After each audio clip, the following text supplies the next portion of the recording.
સુરેન્દ્રનગર જિલ્લાના લીંબડી તાલુકાના સિયાણી ગામે ગ્રામ પંચાયત કચેરી ખાતે ખેડૂત રજિસ્ટ્રેશન કેમ્પ યોજવામાં આવ્યો। સરકારની યોજના મુજબ ગ્રામ્ય કક્ષાએથી ખેડૂતોનું રજિસ્ટ્રેશન કરવામાં આવે તેવી કામગીરી વીસી એટલે કે ગ્રામ્ય કક્ષાએ કામ કરતા કોમ્પ્યુટર ઓપરેટર જેઓને કામગીરી સોંપવામાં આવે છે। ત્યારે આ કામગીરી તાલુકાના ટીએલઈ જગદીશભાઈ રાઠોડના માર્ગદર્શન હેઠળ આ સિયાણી ગ્રામ પંચાયત ખાતે આ કામગીરી કરવામાં આવી રહી છે। ત્યારે રજાના દિવસો હોય તેમ છતાં ખેડૂતો તેમજ ગામના લોકોને કઈ પરેશાની ન ઊભી થાય તે હેતુસર ટીએલઈ જગદીશભાઈ રાઠોડ દ્વારા ઉઠાવી અને રજાના દિવસોમાં પણ કામગીરી કરાવવામાં આવી રહી છે। ત્યારે ત્યાં ફરજ બજાવતા વીસીઈ કિશનભાઈ રાઠોડ છે તે પણ સારી એવી કામગીરી કરી રહ્યા છે। તેમજ આ સિવાય ઈ ગ્રામ લગ્ન કામગીરી પણ ખૂબ જ સારી રીતે કરી રહ્યા છે।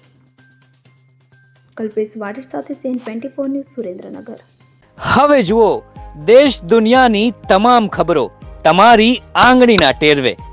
ઉઠાવો મોબાઈલ અને ગૂગલ પ્લે સ્ટોર પરથી ડાઉનલોડ કરો અમારી CN24 ન્યૂઝ મોબાઈલ એપ।